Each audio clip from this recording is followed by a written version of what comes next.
기도하겠습니다. 하나님 고맙습니다. 오늘도 저희들에게 우리 주님이 들려주시길 원하시는 생명의 말씀을 듣고자 하여 주의 말씀 앞에 앉았습니다. 주께서 저희들을 가르치시고 주관하여 인도하여 주시옵소서. 예수님의 이름으로 기도드립니다. 아멘. 자, 오늘 요한계시록 강의 125번째 시간으로요. 요한계시록 17장 오늘은 11절, 12절, 13절 같이 나누도록 하겠습니다. 먼저 본문을 좀 읽어볼게요. 전에 있었다가 지금 없어진 짐승은 8째 왕이니 7 중에 속한 자라. 그가 멸망으로 들어가리라. 내가 보던 10뿔은 10왕이니 아직 나라를 얻지 못하였으나 다만 짐승과 더불어 임금처럼 한동안 권세를 받으리라. 그들이 한 뜻을 가지고 자기의 능력과 권세를 짐승에게 주더라. 아멘. 원래는 14절까지 하려고 했었는데 좀 길어질 것 같아서 오늘은 13절, 3절, 11, 12, 13절만 나누도록 하겠습니다. 우리가 지난주에 우리 함께 나눴던 말씀을 여러분 기억하시겠죠? 5, 2, 하나에서 총 7머리, 7왕, 7산의 의미가 무엇인지를 우리는 그 아모리 족속, 즉 결국은 가나안의 7 족속 중에 하나를 가지고 또 우리 하나님께서는 5 왕을 끌어내시죠. 그게 바로 아모리 족속의 5 왕들의 멸망당함에 대한 이야기였던 것이고요.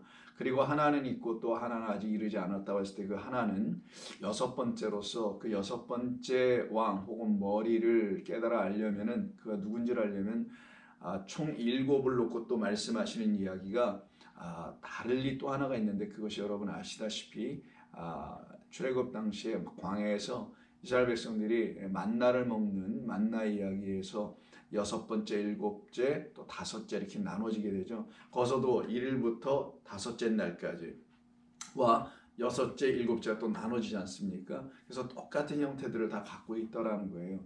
창조의 이야기 속에서도 첫째 날서부터 6째 날까지 쭉 갈 때 5째 날로 일단 한 덩어리가 되고 또 6째 날은 남자가 여자를 만나는 씨를 가진 자가 씨를 받을 자를 만나는 것 같은 역사가 있는 것처럼 성경이 일관되게 우리에게 그와 같은 진리를 전해주시려고 하신 것이죠. 그럼 우리가 들어야 될 진리는 참된 5을 통하여 그 우리에게 주신 첫 번째 5 참된 것으로 갖고 있지 못한 우리에게 6번째 되시는 왕이신 우리의 그리스도 예수께서 오셔서 우리에게 당신으로 말미암아 당신의 이름으로만 말미암아 들려주는 하나님의 참된 말씀을 들을 때 그 5이 온전한 5이 되게 되는 거예요. 그래서 십계명에도 5으로 나눠지는 거잖아요. 그래서 당신이 그 5을 온전히 가르쳐 주실 때만이 하늘의 그 5을 알게 된 것과 같은 뜻이기도 한 것입니다. 그때 그들은 온전한 열을 갖게 되는 것과 마찬가지로 7도 마찬가지예요. 5 상태에 있는 우리를 6번째인 당신이 오셔서 그것을 온전케 해주시면 그와 하나로 연합된 우리가 7째 날 안식의 날로 들어가게 되는 것이고 그 안식의 날은 들어가는 그 안식의 날을 7째 날이라고 하잖아요.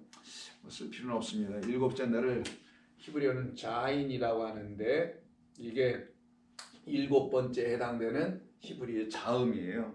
이 7번째 되는 히브리어 자음 자인은 아이러니컬하게 전쟁에 대한 의미가 있어요. 이게 좀 돌도끼 같은 손으로 잡은 무기거든요. 그래서 이 무기를 가지고 전쟁, 싸움, 여기서는 죽고 또 살아남이라는 개념이 생기게 되겠죠. 그래서 그리스도 예수께서 6번째 우리의 신랑으로 오셔서 우리와 함께 죽으시고 이게 죽음에 대한 것이 6번째입니다. 그리고 우리 안에서 싸워 전쟁하여 우리를 안에 있는 거짓된 것을 죽이고 멸하시고 우리와 함께 살아나는 그 여호와의 전쟁이라고 그러죠. 여호와의 전쟁, 영적 전쟁인 우리 안에 있는 거짓된 영들을 제거하는 걸 영적 전쟁이라고 합니다. 그 전쟁을 일으키는 게 7째 날이에요. 그래야 이것이 뭐가 되냐? 안식이 되는 거예요. 그래서 인자는 안식일의 주인이다 라고 할 때 그 주인 되시는 우리 인자인 그리스도께서 안식의 주인 된다는 것은 이 과정을 당신만이 이루어내실 수 있는 분이시기 때문에 라고 말씀하는 겁니다. 그 차원에서 여러분이 이해하실 때 여기서 7번째에서 승리하여 나오면은 여덟 번째로 들어가게 되는 거예요. 그래서 지난 시간에 우리가 이 여덟 번째 부분을 좀 남겨놨었죠. 그리고 이 부분에 대해서는 다윗의 이야기를 통해서 살펴보기로 했었습니다. 그럼 11절을 보겠습니다. 전에 있었다가 지금 없어진 짐승은 여덟 번째 왕이래요. 그럼 전에 있었다가 없어진 짐승은 8절에서 이미 얘기했죠. 내가 본 짐승은 전에 있었다가 지금은 없으나 장차 무저에로부터 올라와 또 멸망으로 돌아갈 거니 결국 또 없어질 짐승이니 무저에로부터 나와 멸망으로 들어가는 우리가 계속 알아봤던 짐승을 놓고 여덟 번째, 결국 여덟 번째까지 오게 된 짐승이 있다라는 거예요. 그 여덟 번째는 결국은 뭐예요? 하나님을 거짓되게 가르쳐서 그리스도 예수를 거짓된 그리스도로 가르쳐서 결국은 적그리스도로 사람들에게 가르쳐서 사람들이 갖게 된 것은 참 그리스도가 아니라 적그리스도를 갖게 된 상태, 이것을 갖다가 여덟 번째라고 지금 한다는 것입니다. 그것을 멸하시겠다는, 그래서 이 여덟 번째 또한 거짓된 여덟 번째, 거짓된 그리스도, 적그리스도, 부활하신 하나님 그리스도이기 때문에 이도 지금 거짓되게 우리 안에서 부활한 그리스도라 제거시키겠다라는 것을 전제하는 것을 여러분이 아시면 되는 겁니다. 그래서 전에 있었다가 없어진다라고 지금 11절에서 말하는 그 짐승을 여덟 번째라고 하는 거예요. 그러니까 8절에 있는 그 짐승과 여덟 번째라는 그 짐승은 사실 다 똑같은 이야기를 지금 하고 있다는 것을 알게 되겠죠. 그런데 여기서 유심히 봐야 될 건 그 다음이에요. 이 여덟 번째 왕이라고 하는 그 여덟 번째도 왕인데 이는 일곱 중에 속한 자였다라고 얘기하고요. 그는 또한 멸망으로 들어가리라 해서 결국은 8절과 11절은 다 같은데 차이점이 하나 있다면 8절에 나타나지 않는 게 11절에 있는 게 두 가지가 있는데요. 하나는 여덟 번째라는 말과 그리고 일곱 중에 속했다라는 이 두 말이 있어요. 이는 8절과 17장 8절과 17장 11절에서 차이점이 딱 하나 있다면 여덟째 왕이라는 말로 짐승을 좀 표현해 놨고요. 또 하나 차이가 있다면 이는 일곱에 속하였다. 원래 속한 것이 일곱으로부터 나왔다라는 얘기예요. 명확하게는 거기에 에크가 있기 때문에 뭐뭐로부터예요 이게. 일곱으로부터 나왔다는 말인데 일곱에 속했다고 좀 표현을 했어요. 명확한 걸로 우리 이해하자고요. 일곱으로부터 나온 거예요. 그래야 이게 맞잖아요. 1서부터 7까지 시작해서 지금 우리가 하나하나 다 살펴봤잖아요. 거기로부터 해서 이 하나님이 하시는 일로 인하여 여덟이 만들어져야 되는데 사람들은 하나님의 영을 갖고 있지 않는 어떤 인간들이 이 하나님이 하시는 일을 겉으로만 바라보고 만들어낸 여덟도 있고 그들이 만들어낸 일곱도 있다라는 거예요. 그래서 결국 여덟은 여기서부터 나온 게 맞아요. 이게 비진리의 여덟인데 비진리의 일곱인데 거기서부터 나온 여덟도 그럼 비진리겠죠. 그래서 일곱에 속한 여덟째라는 거예요. 그래서 우리는 항상 그걸 둘로 구분해야 됩니다. 이런 거짓되고 비진리의 일곱과 여덟로 살아가고 있는 지금의 그리스도인들이나 옛날의 유대인들이나 초대교회 성도들 중에서도 이와 같은 삶을 살 수 있는 사람들이 있었단 말이에요. 그들 안에서 하나님은 역사하셔서 참된 다섯, 참된 여섯 번째, 그래서 일곱 번째인 인자를 우리에게 주셔서 결국 그와 함께 여덟 번째 날 부활의 첫날로 다음 날로 살아나게 하는 그 일로 우리를 끌고 가시겠다라는 게 지금 약속이란 말이에요. 그 약속을 어떻게 하나님은 이렇게 이루어 가시는지 보여주시는 것이라고 여러분이 전제를 하고 그 그림의 틀 속에서 이것을 바라보셔야만 이 본문을 이해할 수 있게 되는 겁니다. 그럼 여기서 차이점이 있었죠. 8절과 이건 짐승에 대한 이야기를 하는 거예요. 이 짐승은 이렇다라는 거예요. 무저에서 나왔던 멸망, 여기는 일곱 번째에 속한 존재였고 여덟 번째 왕이지만 이도 멸망으로 들어간다고 17장 지금 11절에서 이야기하고 있잖아요. 그래서 결국 같다라는 건데 차이점이 일곱에 있어요.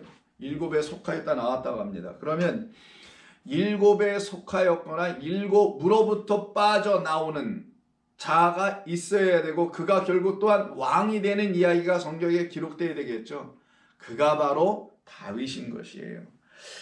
그래서 여덟 번째 왕은 다윗의 후손 씨로 오신 그리스도 예수에 대한 이야기를 하는 것인데 그 그리스도 예수를 다윗의 이야기 속에서 발견해내지 못하고 온전히 그 다윗의 7 형제와 막내로서의 다윗 자신 8번째의 이야기가 무슨 얘기인지를 알지 못하면 성경에서 말하는 그 7과 그리고 그 다음 8 안식 그 다음 날로 살아가야 되는, 안식은 단순히 안식이 쉬는 게 아니라 요 과정, 죽고 살아나는 요 과정을 인자가 이루시는, 그래서 인자가 십자가에서 죽고 살아남이 우리 안에 들어오셔서 그가 우리 안에서 죽고 살아나야만이 우리가 그와 더불어 묶여서 안식이 되는 거예요. 이거 안식은 완성이라는 의미예요. 다 이루었다라는 거예요. 그 이루면 그와 함께 어떻게 잠시만 있다가 부활하여 8째 날로 살아가는 거예요.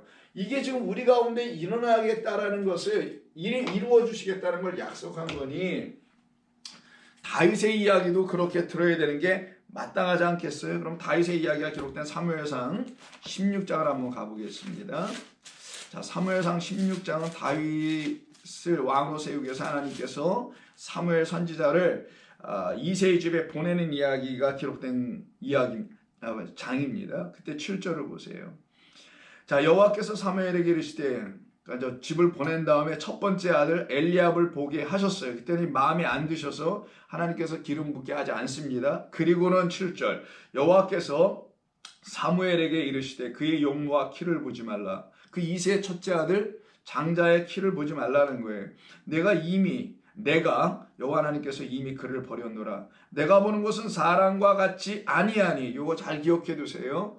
내가 보는 것은 사람이 보는 것과 같지 않다. 당신의 뜻과 사람의 뜻은 다르다. 당신의 눈과 사람의 눈은 다르다라는 거예요. 이게 오늘 17장 본문에 또 있습니다. 계시록에.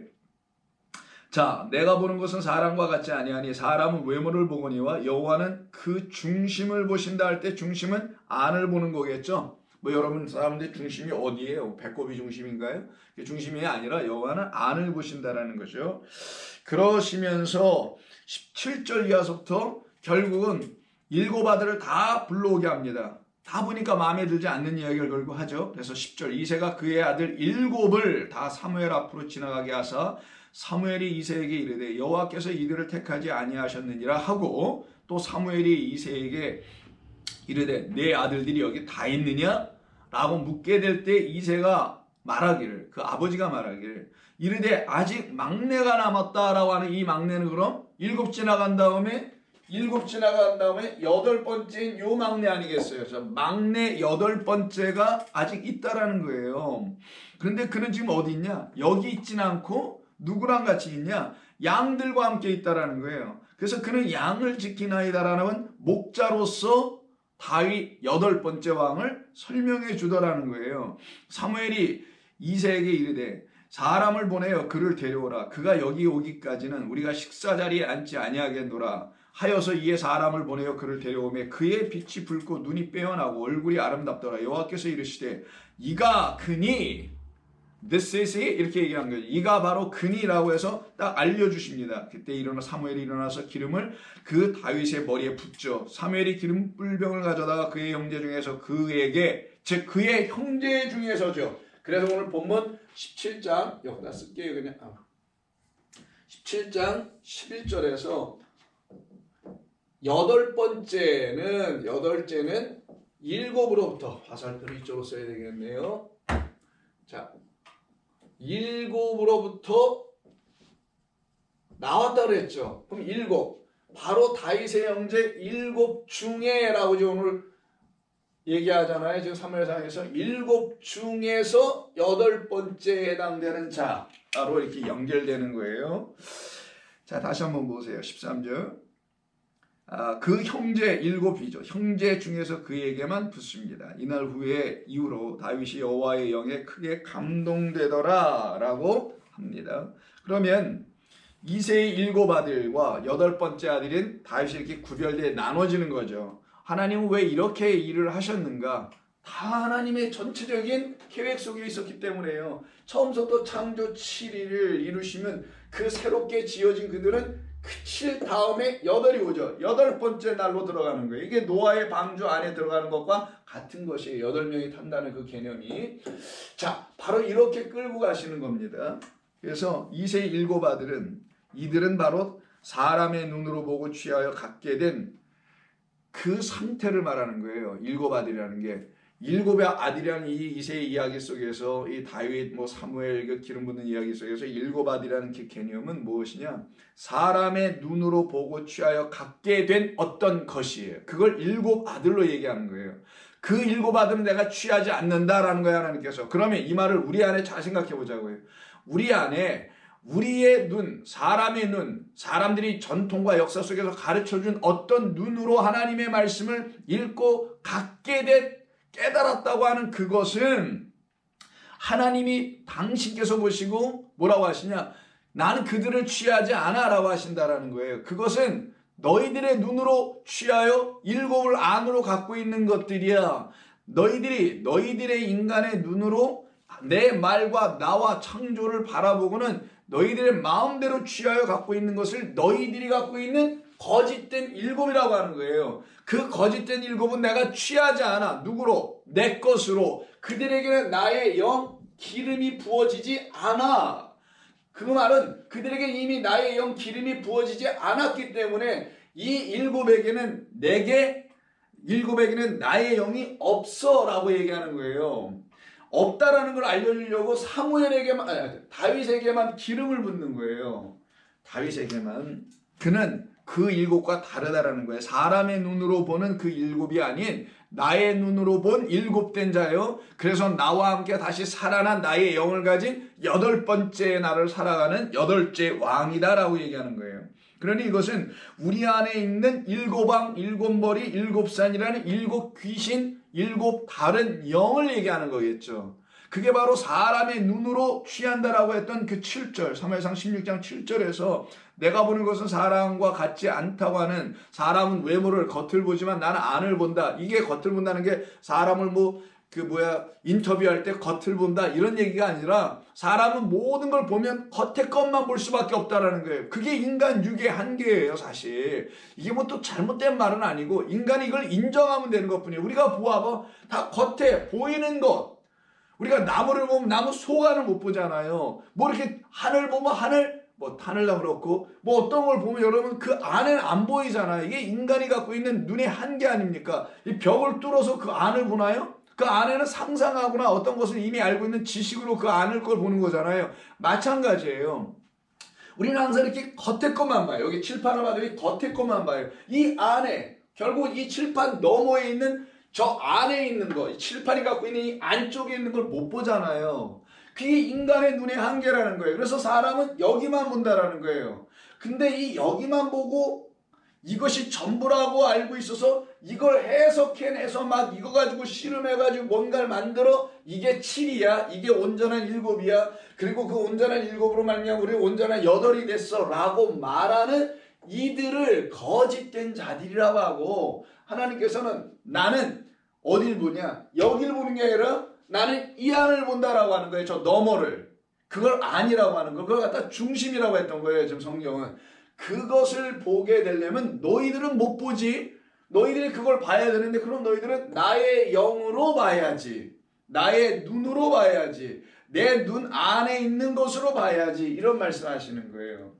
그것을 보는 자를 지금 다윗으로 설정하여 놓고 말하는 거고, 그 다윗은 여러분이 되는 거고 저도 돼야 되는 거고, 그리스도가 바로 그런 다윗의 후손으로 해서 오셨다라는 말의 의미는 그 그리스도가 바로 그 영으로 오신 분이라는 걸 알려주는 거예요. 그분만이 보이는 것이 전부가 아니라 보이지 않는 것을 보는, 영원한 것을 볼 수 있는 그분으로 우리에게 보내줘서 그가 우리에게 이 모든 것을 가르쳐 진리 가운데로 이끌 때 그로 말미암아 우리가 뭐가 되냐? 여덟째 날로 살아가는 왕 같은, 말 그대로 여덟째 왕 제사장이 되는 거란 말이에요. 이것을 얘기해 주는 겁니다. 그때 이제 이세의 마지막 아들 여덟째 아들인 다윗을 불러내게 되죠. 이는 말씀드린 대로 양을 지키는 자라고 했어요. 양과 함께 있다라는 거고요. 그래서 양들 가운데서 택함을 입은 자가 되겠죠. 양들을 지킨다? 양 지키는 거기서 데리고 와 이렇게 돼 있잖아요 지금. 그럼 양으로부터 택함을 받은 거예요. 그래서 이게 뭔 말인지를 알게 되는 사람들은 시편 78편을 이해하게 되는 거예요. 자, 시편 78편 66절, 시편 78편 66절에서 뭐 2절 정도까지만 보시게 되면 이 양을 지키고 있었던 그 다윗이 왜 양들을 지키고 있다 이렇게 나온지를 부름을 받았는지를 알게 됩니다. 78편 66절 볼게요. 그의 대적들을 쳐 물리쳐서 영원히 그들에게 욕되게 하셨도다. 또 요셉의 장막을 버리시고 에브라임 지파를 택하지 아니하시고 오직 유다 지파와 그가 사랑하시는 시온산을 택하시며 그의 성소를 산의 높음같이 영원히 두신 땅같이 지으셨도다. 또 그의 종 다윗을 택하시되 양의 우리에서 취하시며 70절부터 읽으면 되겠네요. 자, 양의 우리에서 취하시며 이렇게 얘기해야 되네. 양의 우리에서 취하여진 자가 누구냐? 다윗이었다라는 거예요. 그럼 그는 양들 중에 있었다라는 거죠. 양은 하나님의 양들이에요. 하나님의 백성들. 젖 양을 지키는 중에서 그를 이끌어내사 그의 백성인 야곱, 그의 소유인 이스라엘을 기르게 하셨더니, 그럼 이스라엘을 기르고 이스라엘 유다를 야곱을 키우시는 분은 여호와 하나님이죠. 그러면 이 다윗은 지금 사람을 얘기하려고 하는 게 아니라 여호와 하나님을 대변하는 자로서의 다윗을 좀 설명하는 거죠. 이에 그가 그들을 자기 마음의 완전함으로 기르고 그의 손에 능숙함으로 그들을 지도하셨도다. 그래서 이때 여기서 시편에서 말하는 다윗은 하나님의 영을 가진 다윗을 말하고 하나님의 영으로 온 다윗을 갖다가 그리스도다, 하나님이시다라고 말씀을 성경에서는 하는 것입니다. 이것을 여러분들이 이해하고 아시게 되면 그 말의 뜻을 알게 되죠. 그리고 오늘 기름 부었다라는 그래서 시편 89편도 한번 보세요. 자, 시편 89편 20절. 시편 89편 20절도 한 김에 한번 볼게요. 자, 20절. 내가 내 종 다윗을 찾아내어 나의 거룩한 기름을 그에게 부었도다. 내 손이 그와 함께하여 견고하게 하고 내 팔이 그를 힘이 있게 하리로다 라고 하시며 원수가 그에게서 강탈하지 못하며 악한 자가 그를 곤고하게 하지 못한다라는 그 다윗은 기름 부음 받은 다윗이에요. 그럼 이 시편을 쓸 때는 다윗은 있지 않았어요. 여기 지금 이게 뭘 의미하냐면은 하나님께서 보내신 당신의 영 기름 부음 받은 그리스도, 곧 당신이에요. 하나님이신데 그분이 이스라엘을 향하여서 하시는 일이 무엇인지를 가르쳐 주는 거죠. 그래서 이사야 61장으로 여러분 가셔서 봐야 되는 거예요. 그래서 이렇게 연결되고 있다라는 게 성경에 무엇을 얘기하는지를 한번 볼까요? 이사야 61장 1절. 자, 써드릴게요. 이사야 61장 1절 2절만 봅니다. 주 여호와 영이 내게 내리셨으니 이는 여호와께서 내게 기름을 부으사 가난한 자에게 아름다운 소식을 전하게 하려 하심이라. 나를 보내사 마음이 상한 자를 고치며 포로된 자에게 자유를, 갇힌 자에게 노임을 선포하며 여호와의 은혜의 해와 우리 하나님의 보복의 날을 선포하여 모든 슬픈 자를 위로하다. 여기까지만 보죠. 이것으로 지금 오시는 분이 그리스도죠. 그래서 예수님께서 누가복음 4장 18절에서 누가복음 4장 18절에서 결국은 저 그리스도로 오게 되는 거예요. 누가복음 4장 18절을 보시게 되면은 주의 성령이 내게 임하셨으니 이는 가난한 자에게 복음을 전하게 하시려고 내게 기름을 부으사라고 하는 바로 이사야 요 61장을 인용을 그대로 하시면서 이분으로 당신이 오셨다. 이 하나님께서 약속하신 그 예언대로 당신이 오셨다라고 말하는 거죠. 그럼 쭉 다시 거꾸로 올라가 보면은 다윗서부터 시작하여 쭉 내려온 이야기는 그 일곱 중에서 구별하여 나오고 그 어떤 일곱? 거짓된 일곱. 여기 지금 일곱 있었잖아요. 계속 다루고 있는 잘못된 일곱. 거기로부터 구별되어 나오는 진짜 일곱이 있다라는 거예요. 완전한 자. 그래서 아까 시편 여기 78편에서 완전한 마음으로 가르친다고 되겠죠. 그만이 완전한 하나님으로 이 땅에 오셔서 우리에게 참된 것을 가르쳐 줄 때 그가 우리에게 누가 되냐? 여덟째 왕이 되는 것이다. 그와 우리는 여덟째로 묶여 들어가게 되는 것이다라는 걸 이렇게 설명해 주고 있으면 여러분이 아시면 되는 일입니다. 그래서 주의 성령이 내게 임하셨다고 했으니 그 나라는 것은 그리스도 예수입니다. 이때 그리스도 예수는 부활 이후에 하나님의 영으로서의 그리스도라는 사실을 여러분이 아시면 되는 거예요. 이게 바로 여덟 번째와 관계에 있는 말씀인 거예요. 여러분 8번째, 7번째 무슨 말인지 이해를 하시겠죠. 그래서 7으로 끝나는 게 아니라 부활 후 첫날로 살아가는, 그래서 부활 이후로 살아가는, 즉 새 영으로 살아가는 자들을 8번째라고 하는 건데, 그렇게 되지 아니하고 거짓된 8로 살아가게 하는 짐승의 8이 있다라는 것을 하나님이 알려주시는 거예요. 그게 바로 잘못된 복음과 잘못된 영을 갖고 있는 자들의 신앙생활이라고 볼 수 있겠죠. 자, 다시 보면 17장 12절로 들어갑니다. 내가 보던 10뿔은 10왕이니 아직 나라를 얻지 못하였으나 다만 짐승과 더불어 임금처럼 한동안 권세를 받으리라. 그들이 한 뜻을 가지고 자기 능력과 권세를 짐승에게 주더라 라고 하는, 이제 10뿔, 즉 7머리 10뿔에서 이제 10뿔로 넘어갑니다. 10뿔에 대한 이야기인데, 그 10뿔을 내가 보았다 할 때 이 보는 것은 깨달아 알아보았다라는 호라우를 쓰고 있어요. 지금 그냥 눈으로 본 게 아니에요. 너 이제 깨달아 알아봤지? 뭐를? 지금 7머리를 쭉 설명해 줬으니 7머리를 통해서 깨달아 알아. 너의 마음에 뭔가 들어왔지. 그러면 이제 10뿔도 너는 깨달아 알아볼 수 있겠네 라고 해서 7머리를 제대로 알게 되면 10뿔도 금방 알게 되면서, 그래서 10뿔은 간단하게 이렇게 기록하게 됩니다. 그때 10뿔을 누구라고 하냐? 10왕이라고 해요. 자, 10뿔 이꼴 10왕이다 라고 지금 같은 등식으로 좀 설명을 합니다. 그럼 아까 7머리도 7왕이에요. 7머리는 7왕이라고 되어 있으니 같잖아요 지금 결국. 그럼 7과 10이라는 숫자만 차이 있는 것이지 결국은 다 같다라는 거예요. 이렇게 왕으로서 모든 게. 그러면 결국 이 둘은 같은 하나를 얘기하는데 뭔가 살짝 다름도 있으니까 숫자의 다름이 나타나는 거겠죠. 근데 크게 다르지는 않다라는 거예요. 대동소이합니다. 자, 아직 이들은 나라를 얻지 못하여 돼 있는데, 나라를 얻지 못하였다 할 때 나라가 왕국이에요. 바실리유라는 그런 왕국인데, 임금들처럼 한동안 권세를 받았다 할 때 여기서 임금들, 왕들은 이게 다 복수로 썼어요. 여기 본문에 잘 보셔야 되는데 우리말은 이게 좀 정확히 표현 안 되어 있습니다. 열왕이니까 그 열왕은 복수 아니겠어요. 근데 이들이 나라를 얻지 못하고 할 때 나라는 또 단수예요. 그러면 열왕, 10뿔이 얻어야 될 나라는 나라를 가져야 될 거 아니겠어요. 각각 뿔 10왕들이면 10개 나라를 가져야 되잖아요. 근데 성경 그렇게 말하지 않고 이들이 갖게 되는 나라를 아직 얻지 못했다. 왕국이에요. 자, 왕국을 얻지 못했다라고 하는 그 왕국, 나라를 하나로 얘기하고 단수.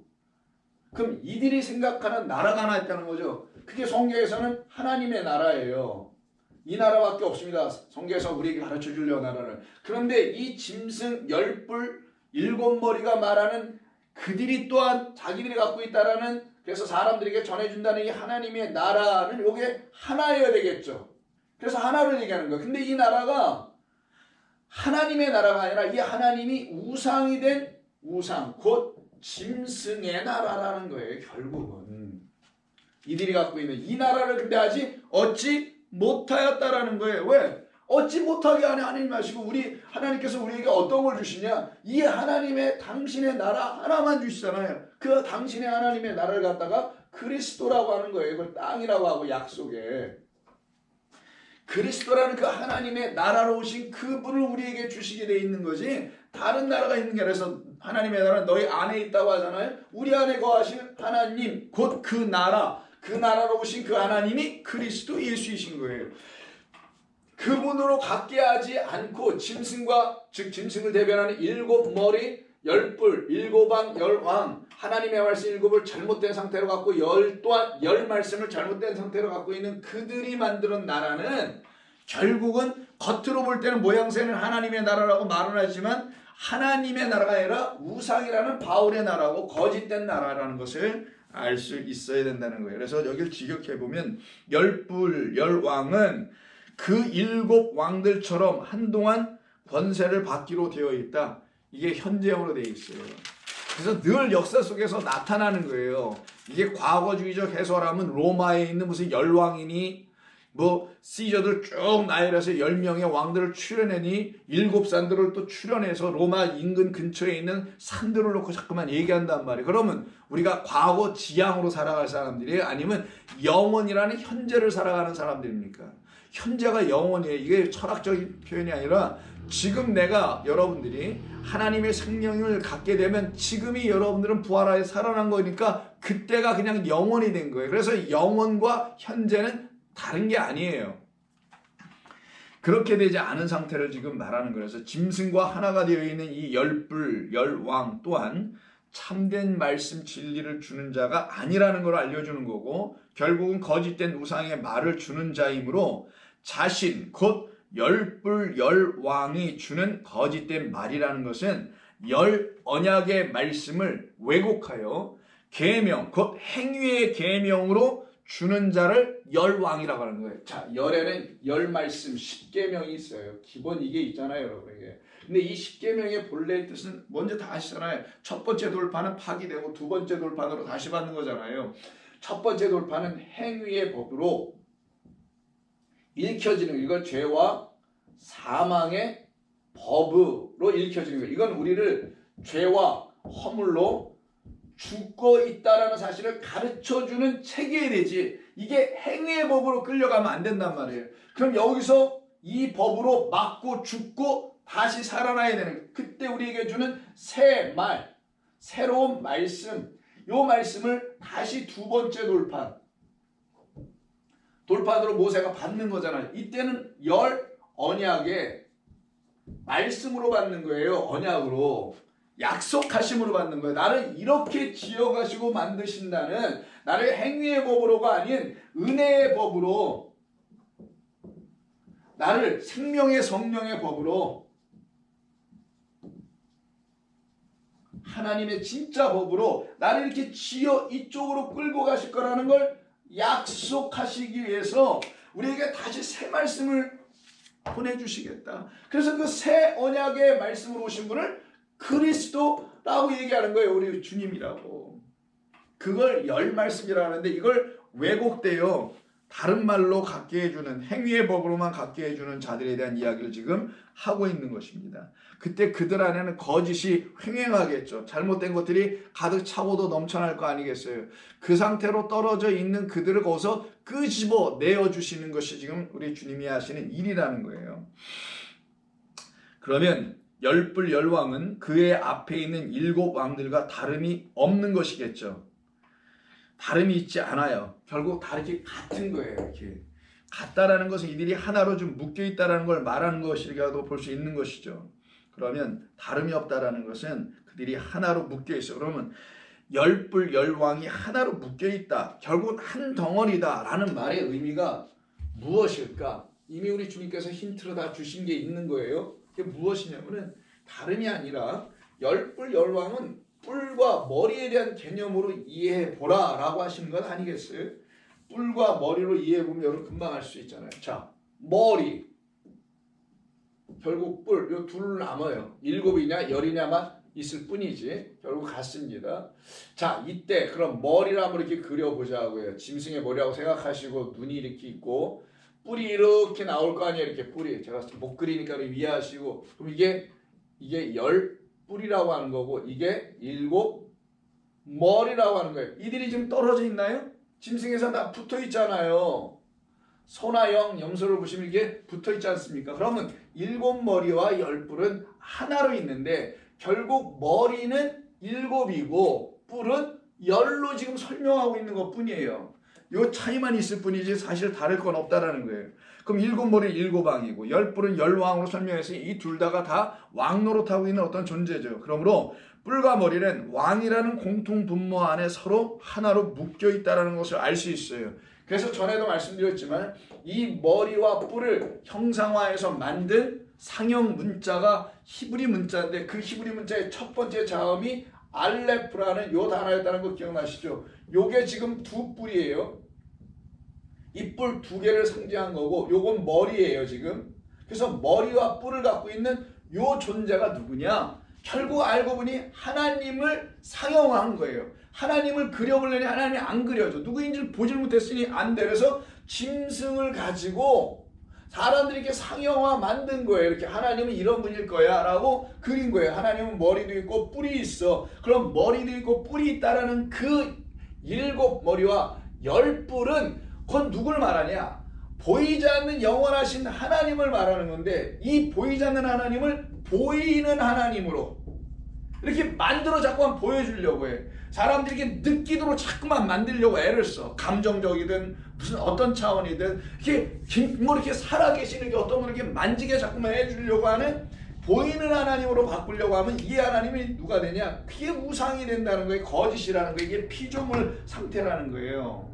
그렇게 가르치는 자들이 바로 짐승들이 하는 일이요 음료가 하는 일이라고 지금 성경이 얘기하는 거고, 사람의 계명으로 가르치는, 사람의 뜻과 마음으로 가르치는 인간 성전에서는 이 일을 계속 하고 있을 것이다. 그러나 이 그림과 이 동물을 통하여 우리 하나님께서 알려주신 것은 나만이 참된 머리요, 나만이 뿌린 권세니까, 나만이 너에게 구원을, 구속을 이룰 수 있는 그 권세와 능력을 갖고 있는 자야라는 그 하나님이라는 분을 가르쳐 주려고 하는 것뿐인데, 이들은 그런 하나님을 가르치지 못하고 다른 하나님을 가르치고 있다는 얘기인 것입니다.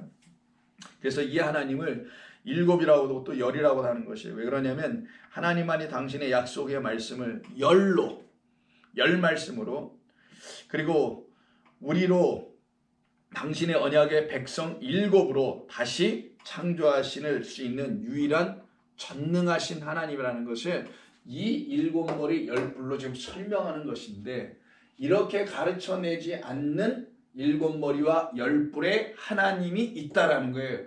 그렇게 소개하지 않는 다른 존재들이 갖고 있는 하나님이 바로 거짓된 일곱 머리요 우상화된 열 뿔이라는 하나님이 있다라는 겁니다. 그들에 의해서 지금 하나님은 계속해서 거짓되게 가르쳐지고 있다라는 거예요. 그런데 이 하나님을 이제는 바알이라는 우상화된 하나님, 엘로힘으로 만들어내고 있는, 짐승이 지배하고 있는 이 세상, 그 인간이 세운 그 세상이라는, 혹은 나라든 뭐 성전이든 종교든, 이것은 잠시 한동안만 자기들의 권세를 누린다고 지금 본문에서 얘기해. 잠시만 한동안 12절에 얘기하죠. 누리고 끝나게 돼 있어요. 이거는 왜냐하면 하나님의 언약 안에는 당신이 하시고 다 완성하시고 이루실 일이 있기 때문이죠. 그걸 잠시 동안만 하는 것뿐이고, 그리고 그들은 끝나게 될 겁니다. 그리고 모든 것은 어디로 들어간다냐면 멸망으로 들어간다고 11절에서 이미 말하고 있잖아요. 그들의 끝은 멸망이에요. 하나님의 계획한 그 뜻 안에서 멸망으로 들어가게 되는 열뿔과 거짓된 일곱 그 머리가 있다라는 겁니다. 그리고 13절에서 뭐냐면 그들은 한 뜻을 가지고 자기의 능력과 권세를 짐승에게 주더라라고 되어 있어요. 이때 그들이 갖고 있는 한 뜻이라고 되어 있는데, 이 뜻이 무엇일까? 무엇을 말하는 뜻인가? 이들이 갖고 있는 뜻이란, 이들이 세우는 어떤 뜻은 도대체 무엇인가 한번 봐야 되겠는데요. 이때 이 한 뜻이라는 말, 하나의 뜻이라는 이야기겠죠. 그것은 어떤 것을 말하냐? 이게 구노메, 제가 정확히 봐요. 구노메라고 한글로 수 있는데, 구노메 이렇게 씁니다. 구노메구나. 구노메. 제가 잘못 썼네요. 자, 구노메 이렇게 써야 되는 게 맞지? 구노메. 자, 구노메는 기노스코에서 나와요. 기노스코는 알다, 오모스 알다, 깨닫다, 이런 말이죠. 자, 여기서 이제 기노스코에서 나온 말인데, 구노메, 뭔가를 알긴 알았다라는 거예요. 알게 되어 갖게 되는 것에 여기서 지금 뜻이라고 좀 번역을 뭐라고 뜻이라고 그랬나? 뭐라고 그랬나? 한 뜻이라고 되어 있네. 뜻이라고 번역을 했어요. 근데 이 구노메라는 것은 어떤 의미냐면 어떤 마음이에요. 마음이기도 하고 뭐 뜻이기도 하고 지식이기도 하고 하는 이런 등등의 것이에요. 또 하나는 어떤 견해, 이것은 어떤 목적을 세우게 되겠죠. 이런 거. 근데 여기에 좀 문제는 뭐냐면 이게 하나님으로부터 온 거냐, 아니면 이게 사람으로부터 온 것이냐, 이게 문제인 거예요. 하나님으로부터 왔다면 그 하나님의 마음과 뜻과 지식과 견해와 목적을 갖게 되지만, 사람으로부터 온 것은 사람의 마음과 견해와 뜻과 지식, 이런 것들을 갖게 되겠죠. 근데 지금 본문 17장 13절은 짐승에 대한 얘기를 하는 거죠. 열뿔이라는 그 왕, 짐승에 대한 얘기라고 해요. 그럼 짐승은 곧 사람에 의해서 만들어진 말들이란 말이에요.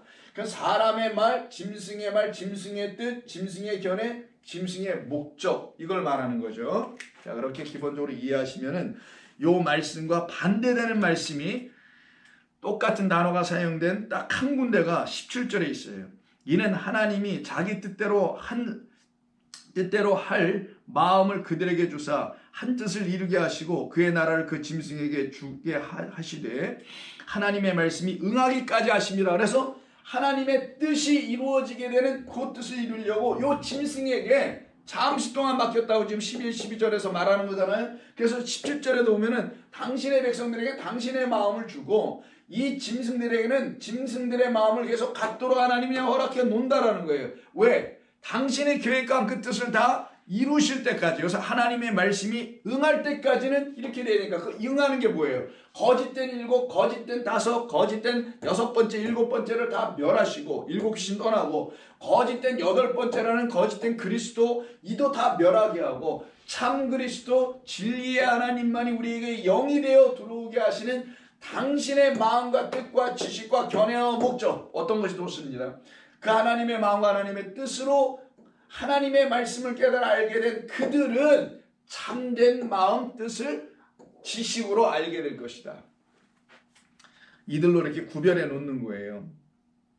그래서 문제는 그 10뿔 10왕들이 알고 전한다는 소위 하나님의 뜻 이렇게 말하잖아요. 사람들이 이게 하나님의 뜻입니다 라고 말하는 This is the will of God.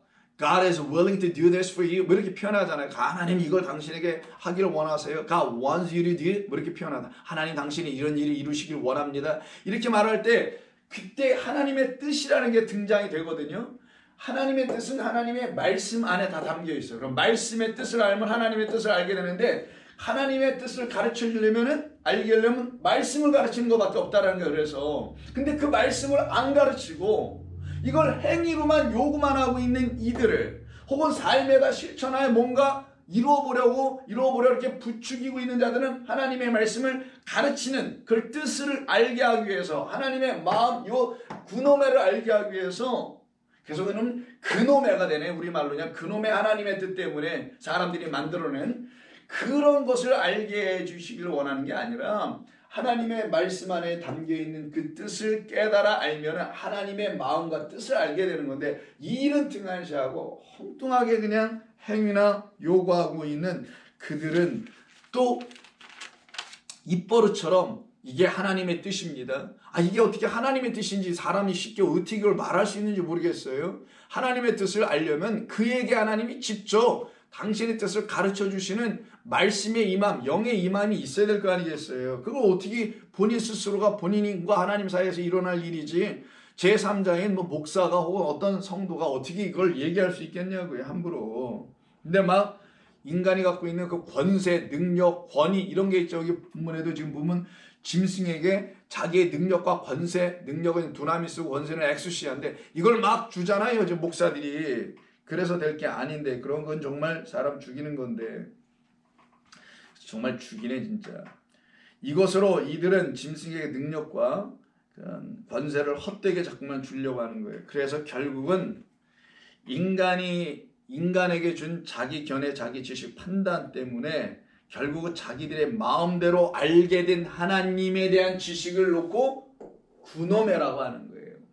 자기 마음대로 알아버린 거지 그냥. 나는 이렇게 하나님을 알아. 근데 근거가 없어. 어떻게 해요? 어디에 뭐를 근거로 해서 어디에서 이런 말씀을 어떻게 어떤 식으로 알게 되는 거야 당신은. 이렇게 그때 그 하나님의 말씀이 그들에게 이렇게 펼쳐져 나오게 하는 성령이 그들 안에 계시면 그렇게 할 텐데 그러지 않고 하나님의 영이 없는 사람들에게는 펼쳐져 내놓을 말이 없고 자기의 상상과 경험이야 맨날. 그거는 누구든지 할 수 있는 거예요. 아무나 다 할 수 있는 거고. 근데 그걸 어떤 권위를 가지고 자기의 직함을 가지고 막 해내는 어떤 교회의 권세자들이 있죠. 대개 이제 목사들이 하는데 그거면 안 되는 겁니다. 그래서 이 말은 자기들이 만들어 놓은 우상화되어 있는 하나님과 예수님을 사람들에게 능력과 권세를 행하시는 분이라고 거짓부렁으로 가르치는 거예요. 당신의 문제를 하나님이 해결해 주십니다. 당신의 건강과 뭐 등등등등등 여러분 뭐 열거하지도 하지 않아도 다 아시는 이거를 막 하나님의 능력으로 고쳐주시고 해결해 주시고 그런 말로 막 하나님의 권세와 예수의 이름의 능력 뭐 이런 걸로 막 뭔가를 하려고 하는 자들이 있죠. 이들이 바로 짐승에게 권세와 능력을 준다라는 그들이에요. 사실 예수님에게 하나님에게 막 엉뚱하게 권세를 주어버려. 예수님은 그런 권세 하나님은 그런 능력 펼치시길 원하지도 않는데 그들이 만드는 예수님 그들이 만드는 하나님 계세요. 그걸 우상의 하나님 우상의 예수님이라고 하는 거예요. 그 우상의 예수님은 이들이 제시하는 게 있거든요. 항상 뭐냐 이 하나님은 당신의 문제를 해결해 줄 거예요 라고 해서 그런 능력을 우리가 믿는 하나님은 갖고 있어. 우리가 알고 있는 예수님은 갖고 있어. 그런 하나님으로 예수님 자꾸만 소개시켜주고 알려주더라는 거예요. 뭐 더 얘기하지 않아도 아실 거고 여러분들은 그런 거짓된 우상, 거짓된 하나님을 완전히 그들의 삶에서 멸하여 우리를 다 온전케 만들어 가시겠다라는 이야기를 지금 8번째 이야기 그리고 열왕의 이야기 속에서 계속 가르쳐 우리에게 알려주시는 거예요. 그때 이제 다음 시간에 하겠습니다. 14절의 역사가 나타나는 거예요. 그들이 어린 양과 더불어 싸우려니와 어린 양은 만주의 주시오 만왕의 왕이심으로 드디어 진짜 7왕 10왕이 등장해요. 그게 어린 양 그리스도 예수예요. 그래서 양도 보면 양으로 지금 묘사했으니까 머리도 있고 뿔이 있잖아요. 양이. 자, 머리와 뿔이 있는 그 어린 양만이 만왕의 왕 진짜 7왕 진짜 10뿔 10왕이시다. 그 10뿔 10왕 7왕 7머리인 그리스도 곧 하나님을 우리가 온전히 만나고 알게 된 사람은 그 어린 양을 따라가게 되고 그와 함께 이기실 터이요 그와 함께 있는 자들 곧 부르심을 받고 택하심을 받은 진실한 자들도 이기리라. 뭐 여기 뭐 더 설명이 필요하잖아요. 오늘 14절까지 다 뭐 했다고 볼 수 있는데요. 바로 성도들 안에 이것이 다 이루어지면 이 말씀을 먼저 깨달아 이해해서 내가 지금까지 갖고 있었던 것이 이런 거였구나. 거기에서 나를 끄집어내요. 7 귀신 떠나게 하시고 7 참된 말씀으로 그리스도가 내 안에 들어오셔서 내 안에 당신의 영을 부어주시니 말씀을 부어주시니 내가 그로 말미암아 죽고 다시 살아나 그와 함께 그를 어린 양 나의 만주의 주요 만왕의 왕인 진짜 7왕 8번째 왕 10왕 10뿔로 내가 그를 만나 내가 이 더러운 내 안에 있는 귀신들과 싸워 나도 이기리라. 그때 이기는 사람들 택함을 받고 부름을 받고 택함을 받은 하나님의 백성들이다 라고 지금 14절에서 꽝 찍어주는 거예요. 그래서 결국은 목적은 14절로 딱 가게 돼 있는 거예요. 우리가 지금 이런 과정을 겪다가 결국 14절이란 결국까지 오게 될 거라는 게 하나님이 계획하신 성도들에게 계획하신 일인 거예요.